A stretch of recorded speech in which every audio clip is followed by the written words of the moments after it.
Today, these guest stars are going to explain storyboards to you.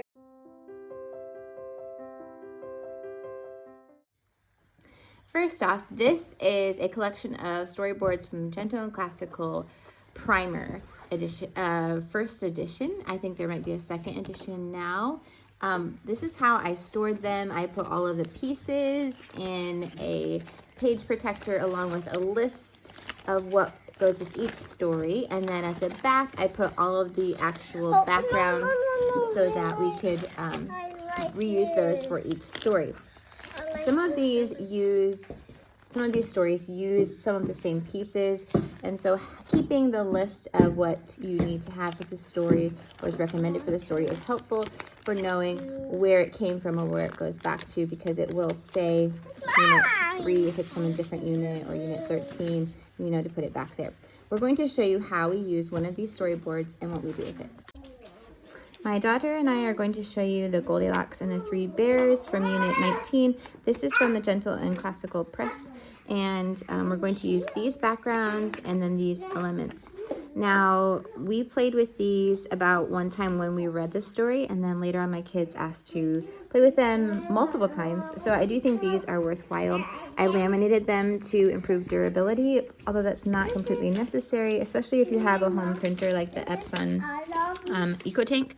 You could reprint things if they get messed up, but I did laminate these. Okay, so this is how it works. You gather your pieces, you read your story, and then after your story, you reenact the story. So you're basically doing Charlotte Mason narration, but with manipulative pieces and supports so that young kids can do it more easily. So, Elena, for this one, we have a mixture. They got all mixed up. Okay, here's Little Red Riding Hood. There's Grandma. Okay, we're going to find the pieces for the Three Bears. Okay, so we retell the story. We might say the three bears went out for a walk and let their porridge cool. Then we have Goldilocks come along, and she goes into the house and she looks at the food and she tastes it and she sits on the chairs and she tries the bed. And we embellish this, of course, saying details, asking questions. And then the Three Bears come back and they find her sleeping in the bed, and she runs off and doesn't come back again. Can I do it? Yeah, would you like to show how you would retell the story? Mm-hmm. Go ahead. I'm going to do these away. The bears were making the bed. Then they went outside for a morning walk. Then Goldilocks came. She went inside. She sat on the bridge. She said, "It's too hot." What is too hot? The big bowl too hot. A porridge. A porridge. Then that's right. Then and the chairs too high. No, too high. Too large. That's right. What happened with the? It broke. Oh, okay. So asking clarifying questions, giving corrections. Then she was so tired she went to sleep.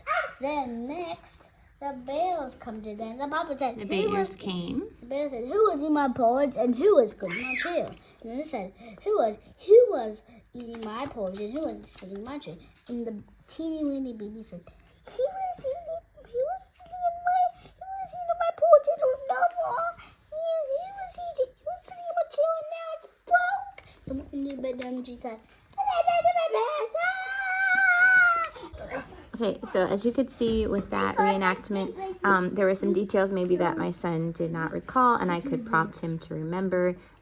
It's great for developing recall, but also just storytelling skills and learning how to summarize or embellish on a story, and then focus on the key facts within that story. We really enjoyed this. I'm going to keep it on my shelf. It's kind of like little paper dolls, but with specific stories to them. And I can see us reusing this for years and years. I'll leave a link to buy this on the Gentle and Classical Press website in the description box below. But this hopefully helps you. If you have any more questions about how to use storyboards, then I will try to answer those or give a follow-up video. But yes, again, just a simple narration. You can layer this. You can do a narration before the story, giving some key events that will happen in the story and asking like, what do you think will happen next? Or you can do it as you're reading and just pause and reenact a scene if it's a longer story. You can come after the story and you do the first narration, and then you have your kids do the next narration with support, and then independently, or do it a day after. So many different options, but the basic gist of it is you're just doing a Charlotte Mason style narration with supports. So thank you guys.